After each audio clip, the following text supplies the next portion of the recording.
Lembram daquela história de Jesus sendo preso? E aí Pedro tira da espada e vai lá e dá na orelha do malco. O que Jesus diz? Versículo 53. Depois de Jesus ter mandado Pedro guardar a espada, ele diz assim: acaso pensas que não posso rogar a meu Pai e ele me mandaria neste momento mais de 12 legiões de anjos? Gente, a batalha espiritual ainda está presente hoje. Nós vemos Pedro saindo da prisão, Paulo e Silas sendo libertos da prisão por um anjo. Vemos lá em Apocalipse a guerra espiritual. Gente, isso hoje ainda acontece. Aquilo que você está passando no natural, há uma guerra espiritual acontecendo. Vocês lembram de Daniel? Ele foi compelido a dar uma explicação de um sonho para o rei Nabucodonosor. Era uma coisa natural. E além de falar o sonho, tinha que interpretar o sonho. Aí houve o quê? Uma guerra espiritual. E aqui eu quero abrir um parênteses. Vacinar os irmãos contra o culto aos anjos. Já falei e quero repetir. Cuidado com o culto aos anjos. Devagarzinho isso tem entrado nas igrejas evangélicas. Agora tem lá um tal de os templários de não sei quantos, falando da oração do arcanjo Miguel, que livra de todo tipo de tribulação. Já naquele tempo de Paulo, já tentavam adorar anjos. Gente, anjos são mensageiros. Numa linguagem nossa, contextualizada agora, são funcionários, empregados, serviçais, servos do Senhor. Eles são conservos, servos como nós. Tem algumas igrejas agora destituindo o anjo da guarda. Pessoa acidenta, cai, quebra o punho, bate o carro, ele vira: meu anjo da guarda, você está destituído da minha proteção. Você é incompetente na sua obra. Quero te falar que o anjo da guarda, ele não é teu empregado. Os anjos do Senhor que acampam ao redor dos que o temem, e alguns o chamam de anjo da guarda, ele não é empregado seu. Você não tem que conversar com ele, você tem que conversar com Deus. Amém. Ele é um mensageiro de Deus, ele é um servo de Deus, que vai ajudar, que vai trazer mensagens, que vai servir a nós aqui na terra. Mas nós também somos servos de Deus. Então, quando você estiver sendo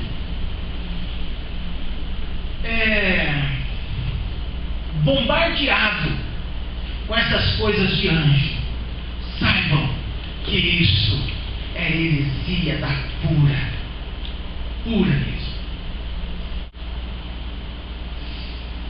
Muito bem. O Senhor estava com o povo dele, com o povo de Israel no Velho Testamento. O Senhor Deus está conosco ainda hoje. O Senhor é que batalha as tuas batalhas, é que guerreia a tua guerra. Você tem consciência da sua fé? Foi a pergunta que nós fizemos. E a primeira palavra para essa promessa veio: sede fortes, sede corajosos, não temais. Quem lembra aqui de Dídimo? Lembram de Dídimo? Dídimo, você quer ver todo mundo lembrar? São Tomé. Quem lembra de São Tomé? Tomé. o homem cheio de dúvidas. Dídimo. Conhecem a história? Jesus ressuscita, aparece para os discípulos, e depois de uma semana os discípulos encontram com Dídimo, com Tomé, fala: Tomé, o Senhor nos apareceu. Pareceu nada. Se eu não ver as chagas na mão e não tocar o dedo nas chagas, nem com a mão lá debaixo, aqui das costelas dele, e ver o buraco, eu não creio. A sala estava fechada, tudo fechado. Jesus Cristo aparece no meio deles.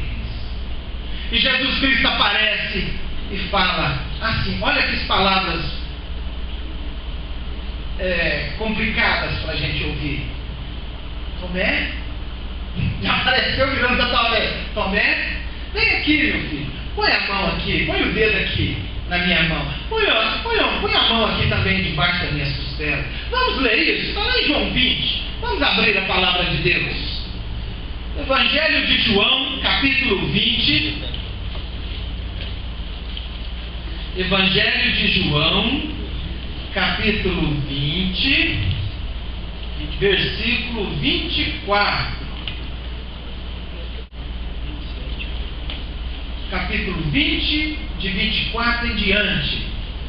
O Evangelho de João diz assim: ora, Tomé, um dos 12, chamado Dídimo, não estava com eles quando veio Jesus. Disseram-lhe então os outros discípulos: vimos o Senhor. Mas ele respondeu: se eu não vir nas suas mãos o sinal dos cravos e ali não puser o dedo, não bastava ver, viu gente? A gente colocar o dedo. Tamanha era a incredulidade. E não puser a mão no seu lado, de modo algum acreditarei. 26. Passado 8 dias, estavam outra vez reunidos seus discípulos e Tomé com eles. Estando as portas trancadas, veio Jesus, pôs-se no meio dele e disse-lhes: paz seja convosco. E logo disse a Tomé: põe aqui o dedo e vê as minhas mãos. Chega também a mão e ponha-na no meu lado. Não sejas incrédulos, mas crente. Não sejas incrédulo, mas crente. Respondeu Tomé: Senhor meu e Deus meu. Disse-lhe Jesus: porque me viste, creste? Bem-aventurados que não viram e creram. Gente, não são palavras difíceis de se ouvir o que Jesus falou para Tomé? Porque você viu, você creu.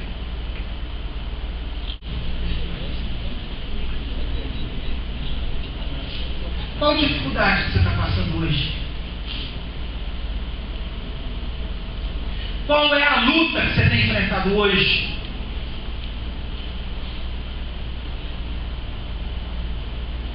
Vamos voltar lá em 2 Reis. Vamos ver a oração de Eliseu. Eliseu, versículo 17. Orou Eliseu e disse: Senhor, peço-te que lhe abras os olhos para que veja. Os olhos de Eliseu foram abertos, gente? Não. Os olhos de quem foi aberto? Do moço. Eliseu não precisava de ver para saber que a promessa de Deus iria ser cumprida. Eliseu não precisava ver, ter os olhos espirituais abertos para ver o mundo espiritual. Ele pediu para que os olhos do moço fossem abertos. Olha que fé de Eliseu. É a fé que nós temos de buscar ter. É a fé daquele que crê sem precisar de ver. E o que aconteceu? O Senhor abriu os olhos de quem? Do moço. E ele viu que o monte estava cheio de cavalos e carros de fogo em redor de Eliseu. Graças a Deus. Você já pensou você passando uma luta e de repente os seus olhos abrem e você pode ver o mundo espiritual e está cheio de cavalos e carros de fogo ao seu lado? Você já pensou? Esse moço deve ter ficado o quê? Maravilhado. Gente, deve ter sido lindo essa visão que esse moço teve. Lindo! Lindo! Eu também queria ver. Só que quando a gente vê, pede para ver, o que acontece? Nossa fé está desse tamanho. Imaginem os anjos.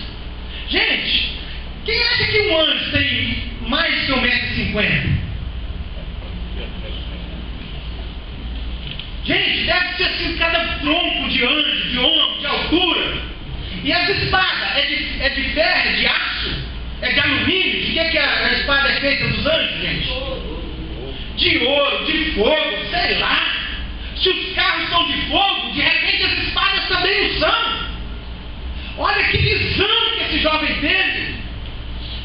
Uma visão maravilhosa. Mas Eliseu, um homem de fé, ele não precisou de ter essa visão para crer na promessa do Senhor. Amém? Amém. É assim. É assim. Seja crente, não incrédulo. Não seja de incrédulos, mas crente. Bem-aventurado aqueles que não viram e creram. Oh, gente, como nós somos fracos. Como nós somos fracos. Vamos falar. Vamos ler o Salmo 46.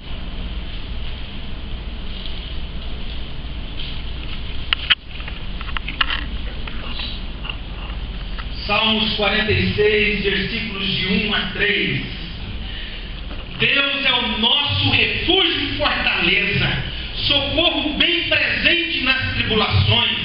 Portanto, não temeremos, ainda que a terra se transtorne e os montes se abalem no seio dos mares, ainda que as águas tumultuem e espumejem, e na sua fúria os montes se estremeçam.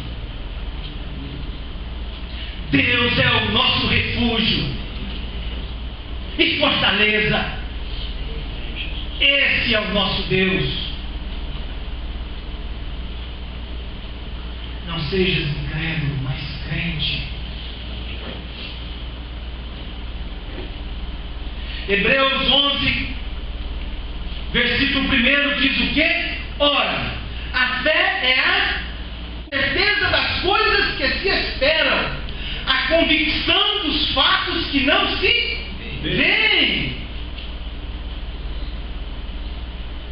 E no versículo 6 ele continua: de fato, sem fé é impossível agradar a Deus, porque importa que aqueles que se aproximam de Deus saibam que Ele existe e é galardoador, e se torna galardoador daqueles que o temem. Meu irmão, nós precisamos exercitar a nossa fé, não só quando está tudo bem, mas também quando nós enfrentamos lutas e dificuldades. Diz que na paz a gente faz amigos, mas nas dificuldades nós fazemos irmãos. Meus irmãos, nós precisamos esperar Deus fazer na nossa vida.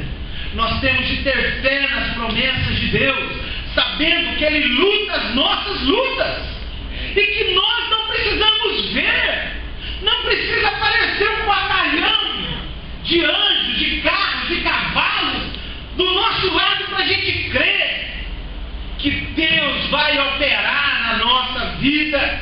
Ele faz. Ele só quer que você siga isso. Ser forte e corajoso. Não tema, que Ele luta as suas lutas.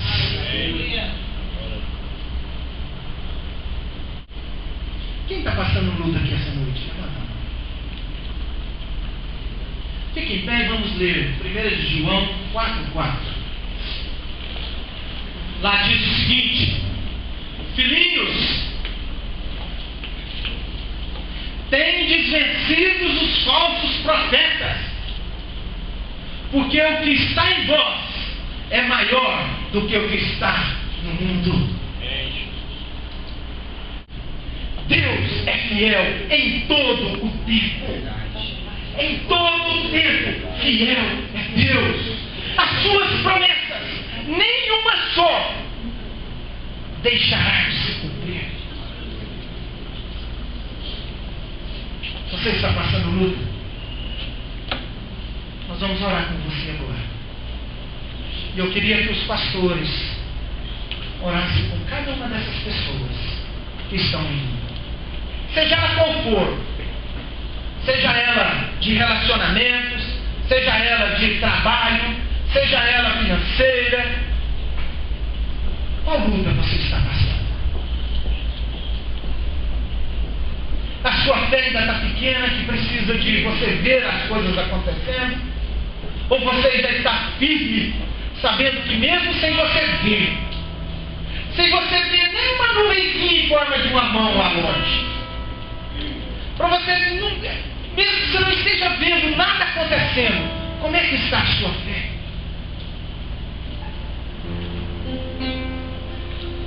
Vamos orar. Eu quero que você coloque a mão no seu coração e levante o braço. E um dos pastores vai aí onde você está e vai orar com você.